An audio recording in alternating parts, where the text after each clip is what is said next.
Hello, everybody, and welcome to 38 Weeks to Go, your weekly podcast about fantasy football. I am your host, Nash, and let's get into it. Game week 36 is done, and we have 2 weeks left to go. With an average of 65 points, how did you do? I got 85, and I'm very bitter. Why? I'll give you 2 main reasons. One, I chose the wrong double game week players. For example, I had Nunes. He kept 2 clean sheets, except in the second game week, he was rested. Rather, he was substituted at the 57th minute. I had Ryan Cherki. Ryan Cherki played, I think, 56 minutes in the first half. Of the first game. And then he came on as a substitute for the next game. Thankfully, he had an assist, but it was going to be a disaster because Doku and Semenyo did the business. Haaland has an amazing game. And then he doesn't play at all for the second game. And he was my triple captain. And for all of us who had triple captained Haaland, well done. That is not bad. But also, it was a bit of a waste. Because he could have done more. But Pep had one eye on the FA Cup final. And I don't like that these cup games are coming, like this final is coming before the season ends. Why can't it just be at the end of the season? Could be the World Cup year, but so frustrating. So, in summary, Pep got me. Did he get you as well? At some point, I honestly just wanted Haaland to come on, that I could just get 3 more points. Just feel like my triple captain was used on a double game week instead of a single game week. Other things that went wrong. After being unable to score for 2 months, why did Chelsea score a goal? I was hoping for Van Dijk clean sheet. I also thought Bruno Fernandes would do something because it was the first time Man U hadn't scored in like 6 matches or something crazy like that. There were 6 draws this game week, which made the game week not appear so busy. And there were also 6 clean sheets, so defense did well. The thing that went right this week was banking on City. Like I had said in the previous episode, you have to double up on City. And if you doubled up on, like, let's say, Guehi, Doku, Semenyo, even Haaland, you got your returns. I was unfortunate in that Nunes got subbed early, but it was still a good idea to bank on City's defense. That's why the game week average is so high, 65, because Manchester City delivered 6 goals, 2 clean sheets. And if you happen to have captained Haaland, you got your points. If you captain Doku, you got your points. If you captain Semenyo, you got your points. If you captain Riley, you got your points. Like, pretty much everywhere across the board, you got your points. A lot of people have begun betting against Wolves, which is a good decision. So people had Brighton players, and that went well. If you capitalized on having a Bournemouth defender, that went well for you. Now, what else went well? If you had Watkins or McGinn, because I was betting against Burnley. If you had a Crystal Palace player, and if you had, let's say, Sarro Mateta, it was fine. You did fine. Arsenal clean sheet, tight game, but clean sheet was important. That worked out for you. So more things worked out for us than they did not, and that's what led to a higher game week average. When looking at the games of the week, there are 3 games which are 3-0, so it's hard to go over them as highest scoring because there's so many. So I will ignore them, especially considering Manchester City were 2 of those. So it just doesn't feel right. I would say the surprise of the game week. It's interesting. There's no real surprise of the game week because, let's say, maybe Liverpool 1-1 with Chelsea. That's not really a surprise, although depending on who you ask, many would have preferred or expected Liverpool to beat Chelsea. So that Chelsea, who had been very unwatchable for the last 2 months, managed to get a result is kind of surprising. There wasn't even a marquee game, but there were important games. And the important games, the most important game was Arsenal 1, West Ham 0. And that's a marquee game. This game was important because West Ham needed to get something out of it in order to boost their fight against relegation. And Arsenal needed this victory to cement, well, not really cement, but to make their victory of the title just one step closer.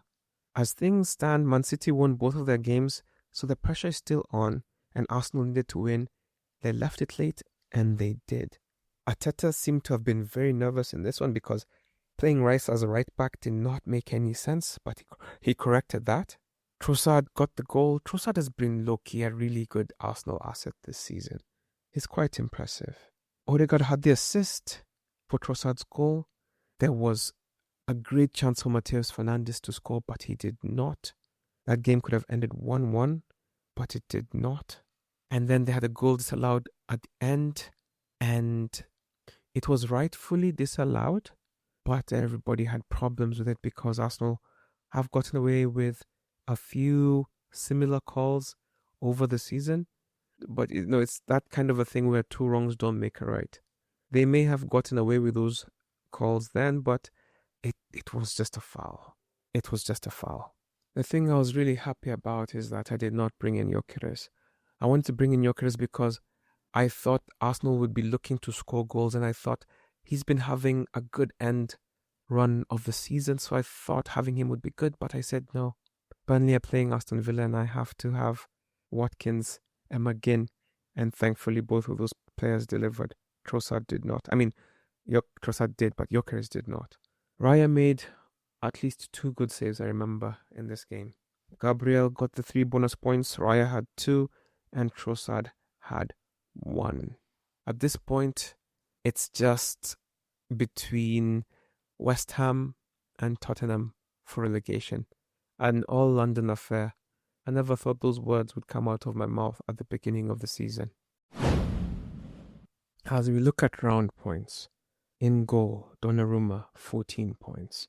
Raya, 9, along with Lamens, 9. Martinez, Petrovic, Verbruggen, Roofs, 6. When it comes to defenders, I'm going to read everybody who's 10 and above. De Kuiper, 15. Tarkowski, Guehi, 15. Dunk, 14. Gabriel, Smith, Mazrui, 11. Maguire, 10. Talk about defenders doing the business. Actually, this year, I believe that defenders have been the better players overall. Many of them have been the player of the week this season more than any time I can ever remember. When it comes to midfield, Marmoush, 14. Foden, 13. Semenyo, 12. Doku, 12. Anderson, 12. Ampadu, Gravenberch, Savinho, 10. You see, if you banked on Manchester City, you did well. When it comes to forwards, Haaland, 11. Watkins, 9. Beto, who's finishing strong, 8. Dominic Calvert-Lewin, 7. Mateta, 6. So the top there this week were defenders. De Kuiper, Tarkowski, and Guehi, who were all tied for 15 points. When it comes to stats generated for this game week, Shirky is joint third for most assists in their debut Premier League season with 12. Cantona had 16 on his debut season. Andy Cole and Juan Mata, 13. Dimitri Payet and Ryan Shirky have 12. Phil Foden got his first double-digit haul since Gameweek 16. He has provided 3 assists across his last 3 Premier League starts, which is as many as he provided in his previous 42 starts combined. If this guy could just find some consistency. Phil Foden provided 2 assists in the game against Palace, making it the first time in his career that he has provided multiple assists in the first half of a Premier League game. Bruno Fernandes has 11 assists in 15 games in the Premier League since Carrick took over in January, which is 2 more than any other player. Quite impressive. Manchester City continue their unbeaten run against Crystal Palace at home, and they've extended it to 9. Only 4 keepers have played 50-plus games for a Premier League club and kept a clean sheet in a higher proportion of them than David Raya at Arsenal. David Raya has kept 44.3% clean sheets, which is 106 games. Peter Schmeichel kept 44.4% in 252 games. Peperina kept 47% clean sheets in 285 games. Edwin van der Sar kept 48.4% clean sheets in 186 games. Peter Cech kept 48.6% clean sheets in 333 games. In case you're wondering how many clean sheets those are, Peter Cech 162, Edwin van der Sar 90, Pepe Reina 134, Peter Schmeichel 112, David Raya 47. Arsenal have won each of their last 3 Premier League games, which is the current longest active winning streak in the Premier League. Hey, it's been a tight end. The only scoreline to happen more frequently in the Premier League this season than Arsenal winning 1-0 was Manchester City winning 3-0. Arsenal won 1-0 7 times, while Manchester City won 3-0 8 times. Emiliano Martinez is the only goalkeeper to win more fouls in the Premier League this season than David Raya. Martinez has been fouled 17 times, while Raya 13. Trossard scored his first goal in his last 26 appearances for Arsenal since netting in December against Aston Villa. I guess better late than never. When they took on West Ham, Arsenal became the first team in Europe's top 5 leagues to reach 60 matches in all competitions this season. That's what happens when you stay in all competitions as long as you can. You play more games. I'm not sure if you watched Doku versus Brentford, but he was super impressive with the goals he scored and just his general play. And his performance against Brentford was the 3rd time in a Premier League match where a player recorded 6 chances, created and completed 6 dribbles. Saka did it in October against Fulham, and Elliot Anderson did it against Brighton in November.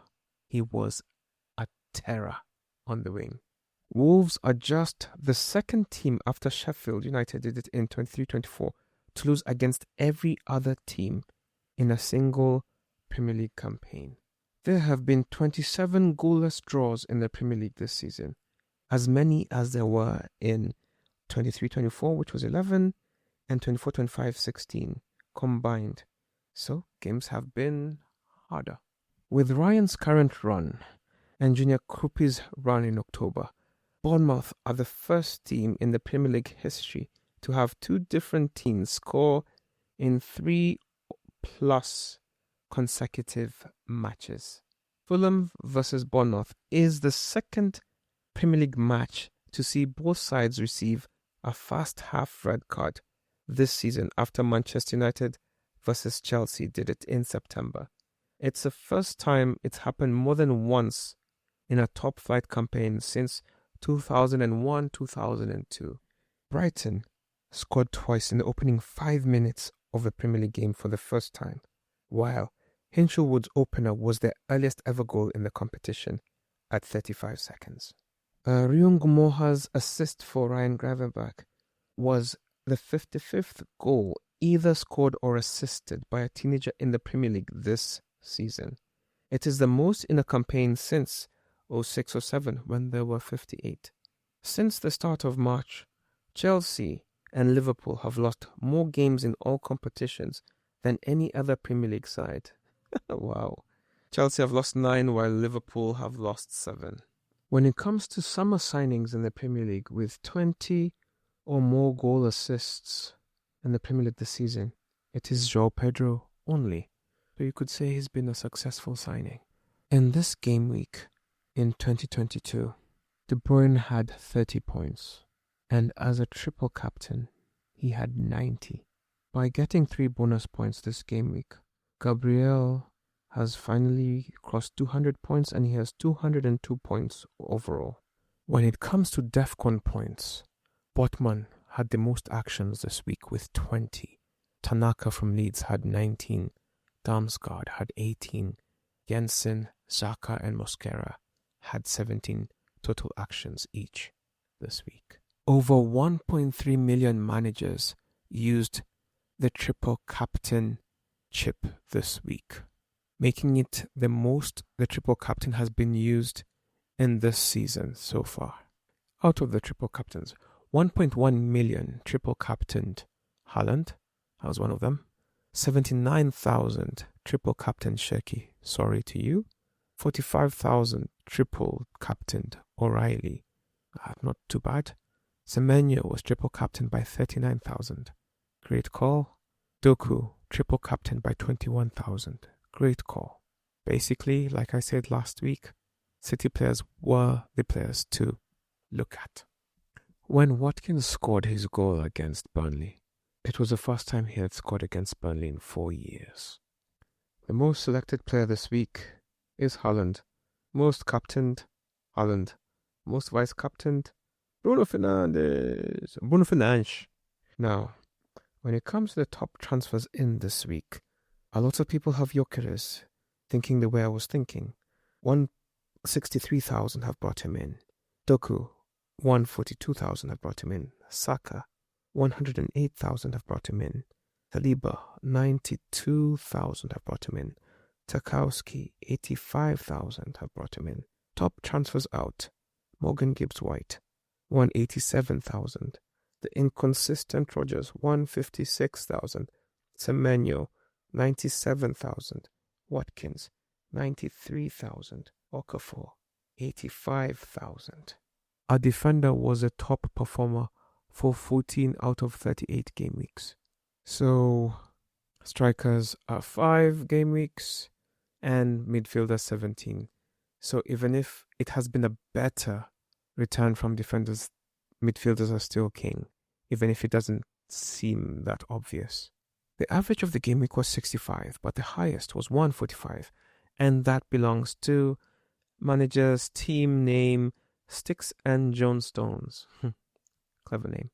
They got 145 points, and they used their bench boost to great effect. In goal, they had Raya, who had 9.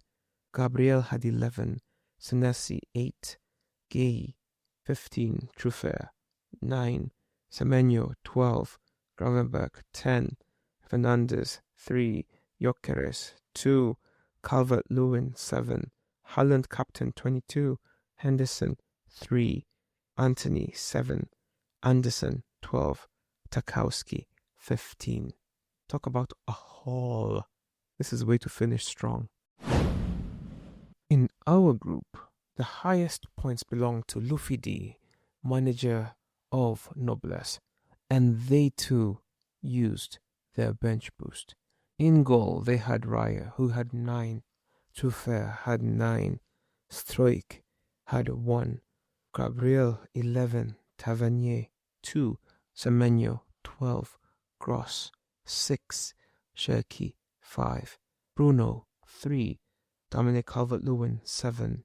Haaland, captain, 22. Henderson, 3. Mateta, 6. Van Hecke, 6. Virgil van Dijk, 2. And also Virgil van Dijk could have scored 2 goals. Would have changed my whole weekend. I'm so jealous of people who have got 100 this whole season. I've not reached 100 points. I haven't even gotten 90 this whole season. Patrick Phillip was number 2 with 103 points. David Moy, number 3 with 102 points. And then 4 and 5 is a tie between Peter Kimani and Felix Okaka, who both got 101 points apiece. Well done to you all. That is how you finish strong. On the other end, we have Murunga Imanyara, who has 14 points. A set and forget team. Waste of time. They had Kelleher goal, 3 points. Kukureya, 1. Rhys James, 1. Ait Nuri, 6. Gordon, 0. Captain Salah, 0. Sar, 0. Kudus, 0. Wood, 1. Gyokeres, 2. Ekitike, 0. Like I said, set and forget. Those rarely end well. Second from bottom was Eddie Lang, 28 points. Another set and forget.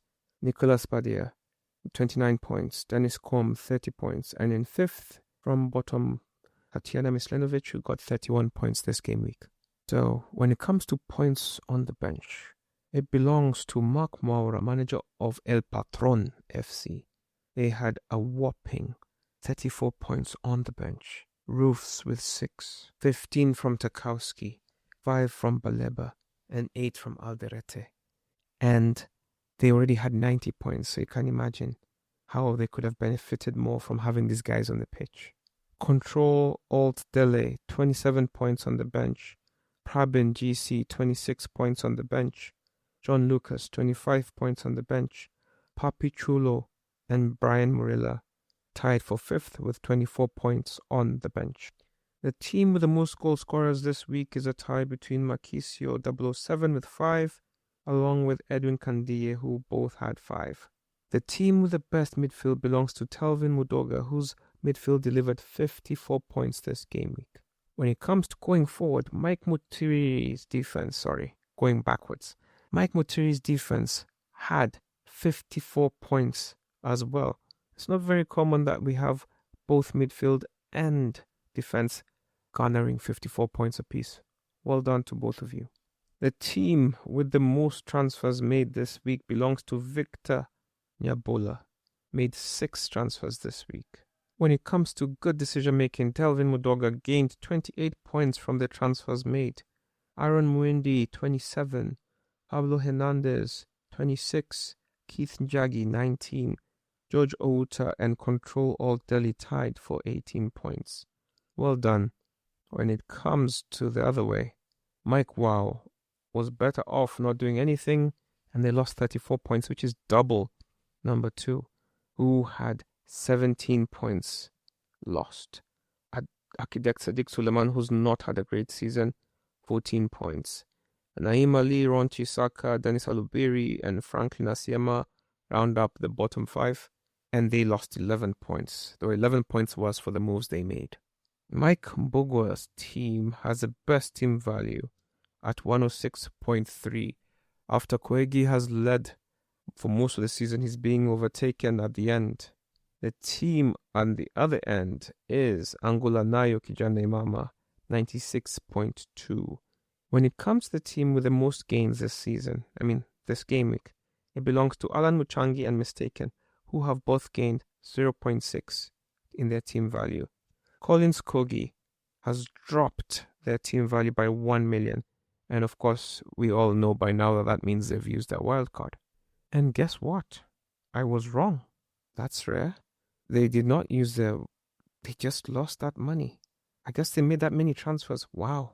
Interesting. That's quite rare. That also means that they had gained a lot of value and accumulated a lot of value. Wow. Interesting. When it comes to differentials, number 1 this week was De Kuiper, chosen by 2% of us and returned 15 points. Number 2 is Tarkowski, chosen by 8% of us, and returned 15 points.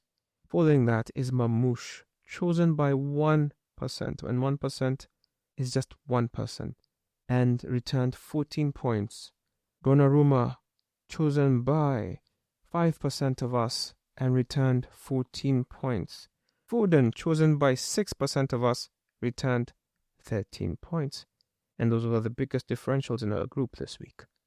Edwin Candie increased his overall global rank by jumping 577,000 positions globally, while Lal Somali dropped 806,000 positions globally. When it's a streak of green arrows, Simnani Jua and Jeremy Yego have had 9 green arrows. Well done, gentlemen. That's how you finish strong. Murunga Imanyara, 12 weeks in a row for a red arrow. Sorry, brother, but the season's ending. When it comes to our league table, Felix Okaka and David Moy have jumped 16 positions. Well done to the both of you. Walal Somali, finishing very poorly, has dropped 28 places in our table. With a double game week, it will not surprise you that Haaland was our most popular captain, with 106 of us captaining him, and many of us triple captaining him. Number 2 is a steep drop-off, with Bruno Fernandes being chosen by 15, and I believe these teams are dead.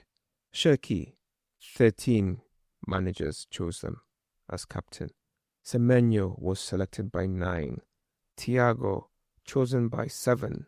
Gyokeres, captain by 4. O'Reilly, captain by 4. Saka, captain by 4. Doku, captain by 3. Salah, captain by 3. Joao Pedro, captain by 3. Watkins, captain by 3. Ekitike, captain by 2. Wood, captain by 2. Palmer, captain by 2. Bumo, captain by 2. Donnarumma, Voltemada.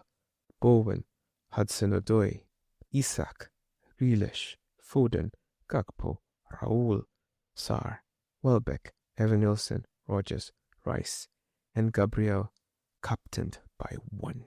With 2 game weeks left to go, our table is looking pretty much stable. Anul Midunga is number 1 with 2291 points. Number 2 is John Mwangemi, who has 2241 points, 50 points below him. Franklin Asiema is 3rd with 2224 points. Number 4 is Leon Mortier, 2223 points. So just around 70 points. Noblesse, with his 104 points, has jumped into the top 5 with 2208. Papichulo and Teddy Mwalo made way for him. Papichulo has 2198 points, while Teddy Mwalo has 2189. Randy Augusta has 2188. And that is roughly just under 100 points. But I honestly think with 2 game weeks to go, I think this is a number 1 to 4 thing now. Number 9 is Charlie Cardavillis, who has 2168. And number 10 is Madangani Kihoro with 2164, 98 points. Well done, you're finishing very, very strong. When it comes to the global table, Eric Ibsen is still hanging on to number 1. And they are number 1 with 2452 points. And number 2 is Ed Jenkinson, who has 2412. So there's a 40-point gap. Eric Ibsen, this week, used their triple captain as well, and used it on Haaland, who was his captain, and got 33 points. Tavernier got him 2 points. Hinshelwood, 8. Semenyo, 12. Saka, 2. Fernandes, 3. Van Hecke, 6. Lacroix, 4. O'Reilly, 5. Gabriel, 11. Verbruggen, 6. And the thing that really sticks out to me over here is that Ibsen has Saka.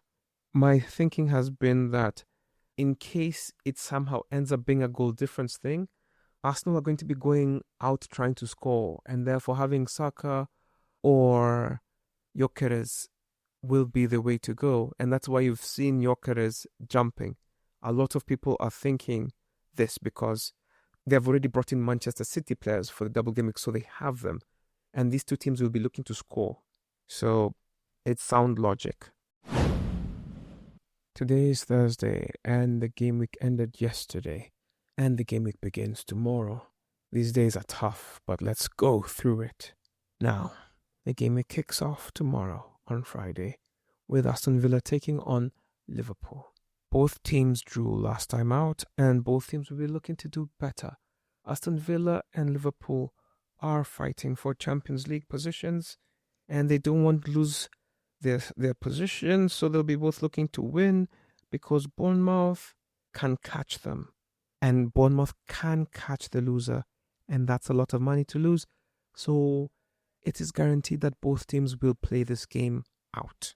Now, when it comes to their head-to-head, there are 2 draws and 3 wins for Liverpool. And given Aston Villa's current form, it's not like Liverpool are much better. But Aston Villa have been unimpressive. Although having said that, Liverpool and Chelsea were the teams that have lost the most since March. 9 and 7 respectively. So Liverpool can't keep a clean sheet. So I'm going to say there will be goals in this one. And now that everybody has jumped on the Gyokeres bandwagon, I'm thinking that maybe I should stay with Watkins so that in case he's a differential, I eat. Because Liverpool are frail at the back. And I am seriously reconsidering having Van Dijk starting in my team. In their last 5 games, Aston Villa have lost 3, won 1, drawn 1. Liverpool have won 2, drawn 1, lost 2. So balanced. I think Liverpool are slightly favoured for this encounter, even though they're away from home.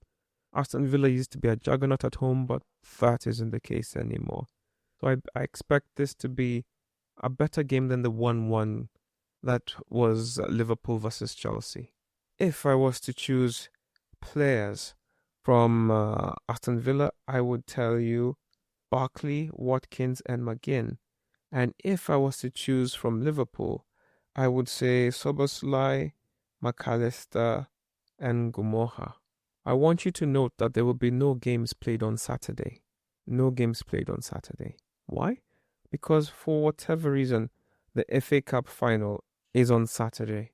Not at the end of the season, but somehow in between Gameweek 36 and 30. Such BS. It annoys me so much because Haaland would have played only because of that. Only because of that, I don't care. So Chelsea will play Man City on Saturday, and that'll be the FA Cup final. Chelsea and Man City will play their Gameweek 37 game in the middle of the week. So this will be one of those where it'll be a gap where the game week will end like maybe Wednesday or Thursday. So Sunday is when the league will resume, and it will kick off with Manchester United and Nottingham Forest. Now, both teams drew last time out. Manchester United were held scoreless for what feels like the first time in a very long time. Their recent form isn't bad. 3 wins, 1 draw, 1 loss. And Nottingham Forest have an identical record. So both teams are in good form. Now, when it comes to head-to-head, Forest have won thrice, drawn once, lost once. But that was a different Forest, and this is a different Manchester United. So history is not as relevant, but their form is, and so I'm just going to say this will be a tight game. It will probably be a draw, and I think both teams will score. If I'm choosing a Manchester United player, it will be Sesko, Fernandes, and maybe, let's see, Cunha. Yeah, those are the 3 I would choose. If I am choosing a Forest player, I would go with Elliot Anderson because he's awesome. And then I would go with Awoniyi and Igor Jesus. They are finishing the season strong. Those are the 3 players I would choose.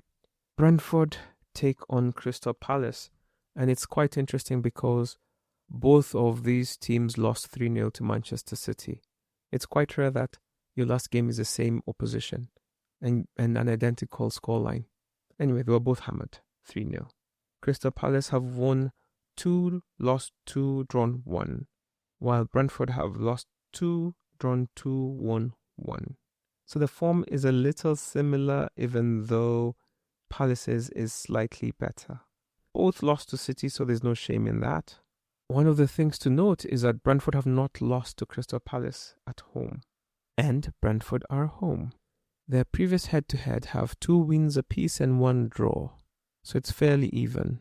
I am going to believe in Brentford mainly because of Crystal Palace's focus on Europe.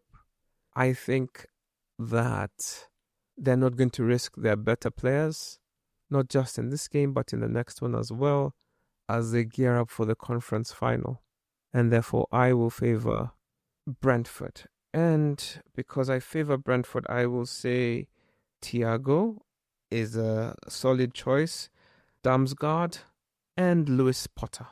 The problem with Crystal Palace is we do not know who will play. But I would say Lacroix, Mateta, and Munoz. Those would be the 3 I'd recommend. But I also wouldn't recommend you to get any Crystal Palace players. So do not get Crystal Palace players. Unless you're a fan and you must have Crystal Palace players. Otherwise, if you're not, I don't think you should. Everton take on Sunderland. Everton and Sunderland have been frustrating sides for me because every time I want Sunderland to keep a clean sheet, they get scored. Every time I don't care, they keep a clean sheet. It's very frustrating. And with Mukiele on Sunderland, when I bench him, he gets a clean sheet or he scores. When I play him, he gets 2. So both teams frustrate me for the same reason. Which means this game is not going to go however I want to, and it means this is the most difficult game for me to predict. Now, Everton in their last 5 games have drawn 3 and lost 2. Sunderland have won 1, drawn 2, lost 2. So Sunderland are in slightly better form and will be slight favourites. Now, the thing about it is that I believe both teams can score. Their recent head-to-head in the last year is just 2 games, and they've drawn both games 1-1. So my thing of both of them to score still stands. If you believe in Everton, I'm going to say you have to have Beto, Dewsbury Hall, and Tarkowski. If you're a Sunderland person, probably Roofs and Mukiele. Moving on, we have Leeds versus Brighton. Now, Brighton beat Wolves last time out, and Brighton have been in good form of late, having 3 wins, 1 draw, and 1 loss in their last 5. Leeds have been good as well and secured their place in the Premier League with 2 wins, 2 draws, and 1 loss. Now, Leeds drew last time out. I believe Okafor is injured. I'm going to say if you're taking Leeds players, go for Dominic Calvert-Lewin, Justin, and Stach. If you're Brighton, go De Kuiper, Hinshelwood, and Gross. Leeds are unbeaten in 7 games, which is quite good for them so far. Brighton are trying to qualify for the Champions League, so that will be interesting. So this game, there's a lot to play for. Now, the last time these two teams met, Brighton won comfortably 3-0 with Welbeck scoring once and Diego Gomez scoring twice. And it was after this game I brought in Diego Gomez and he did absolutely nothing. Maybe he only scores against Leeds the way Eze only scores against Spurs. So if you're one of those people who are looking for differential, he could be it if he's available and if he will play, because that team also does the roulette. Wolves take on Fulham, and as you know, Fulham are trash. They're proving to everybody why they deserve to be relegated. 4 losses in the last 5 games and 1 draw. Fulham, 3 losses, 1 win, 1 draw. So it's sort of like Fulham are like the kings of football. They're not playing well, and they can be beaten. Now, if you believe in Wolves, you have the Korean guy, Mane, and one of the Gomezes. If you believe in Fulham, you have maybe Harry Wilson. I would encourage you to get a defender of your choice, be it Robinson, Castagna, or Leno, and maybe Muniz, Wilson, or Smith Rowe, whichever one tickles your fancy. Newcastle take on West Ham. And this will be a good game because West Ham are really trying to fight to stay alive. And they lost narrowly to Arsenal, even though they were second best in that encounter. In their most recent 5 games, they've lost 2, won 2, drawn 1, while Newcastle have lost 3, drawn 1, won 1. So West Ham are in slightly better form, but also Newcastle's form has been improving recently. In their last 2 games, West Ham have lost 2 games, both of them, while Newcastle have won 1, drawn 1. Now, the thing about Newcastle is that they have dropped more points from winning positions than any other team this season, which means that they can be gotten at. Now, in this fixture, Thomas Souček has scored 5 goals against Newcastle, so he likes to score against them. And because of that, I will be recommending him. Souček, Bowen, and Mateus Fernandes, because I believe he will want to make amends for his miss. And a shout out also for Mavropanos, who I believe has been really willing his team forward, and I believe he will be important. On the other end, I would say Thiago, Bruno Guimarães, and Osula. On Monday, Arsenal will take on Burnley. Now, as you can imagine, Arsenal have 4 wins, 1 draw in the last 5, while Burnley have 4 losses and 1 draw in their last 5. Their head-to-head favours Arsenal heavily. In their last 2 games, Arsenal have won twice. Gyokeres and Rice scored in their last and most recent encounter. I believe Arsenal should beat these guys. I believe Gyokeres, Saka, and your choice of defender will be enough. On the other end, should you believe an upset is possible, it will be through Mejbri, Fleming, and Anthony. Now, moving on to Tuesday, Manchester City who will be fresh off playing the FA Cup final, will take on Bournemouth. And this, should they be able to win the league, they will need to win this game, and this game will be absolutely difficult. Bournemouth are, after all, unbeaten in 15 matches, but also they have never drawn against Manchester City. There are always goals in this game. In their last 5 games, Manchester City have won 3-1, 3-1, 2-1, lost 2-1, won 1-0. So, more often than not, both teams score. So, count on that to happen. Last time they played, O'Reilly scored 1 and Haaland scored 2, while Adam scored 4, Bournemouth. Now, the problem of predicting this fixture is that it depends on who's available after the FA Cup final. And that's going to be tricky and we can't know. So, I'm just going to say I would recommend Haaland, Cherki, and O'Reilly. But please feel free to insert Doku or Semenyo in there, because they've been, well, Doku in particular has been great towards the end of the season, while Semenyo's kind of faded off. So if you're not going to take Cherki, take Doku. On the Bournemouth end, their defense has been great. And so if you're still going to bank on them, you've got either your Senesi, Hill, or Truffert. Moving forward, I would suggest either Ryan or Krupi Jr. Now, the other fixture that will be played this day will be Chelsea taking on Tottenham. Now, Tottenham are very lucky to be finding this Chelsea, because this Chelsea is so beatable. Now, Tottenham drew last time with Leeds. They have injuries, but people are coming back. In the last 5, Spurs have lost 1, drawn 2, won 2. That's decent form, actually. Chelsea, on the other hand, have lost 3, won 1, drawn 1. Now, Chelsea have lost all 4 of their most recent home games. They've just scored 3 goals in their last 5. It's quite scary, honestly. It's the kind of thing, this is relegation form that Chelsea have. It's just that they had a better first season than the Spurs did.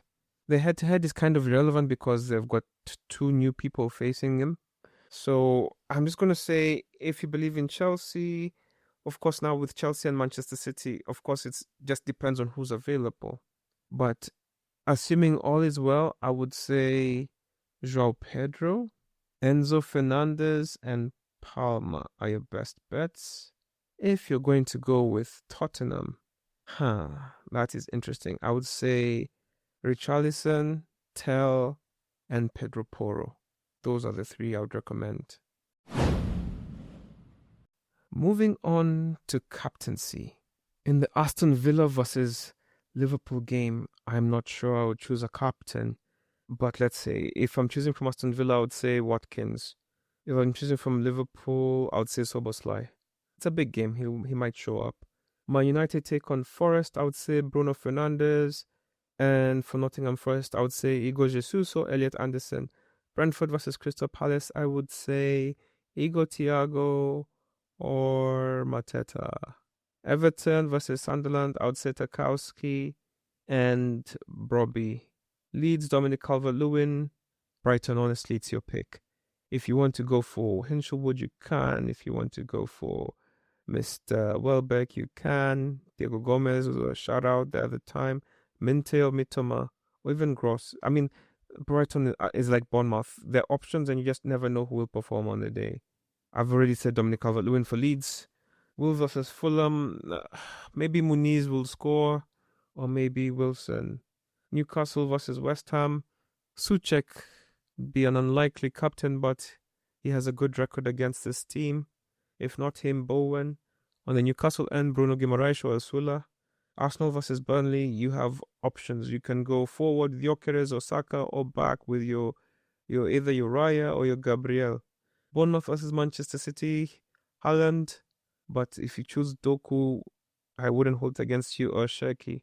On the Bournemouth end, it's tricky because you never know what kind of game it will be, but it could be Ryan or Krupi Jr.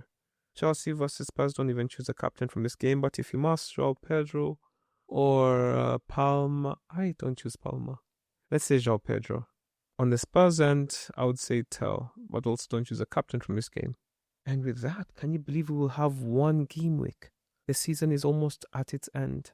Well done, everyone. All right, remember the kickoff is today. I mean, you'll probably be listening to this on Friday, so let me say today. which is Friday for you, but Thursday for me. See you on the pitch. All the best. Finish strong.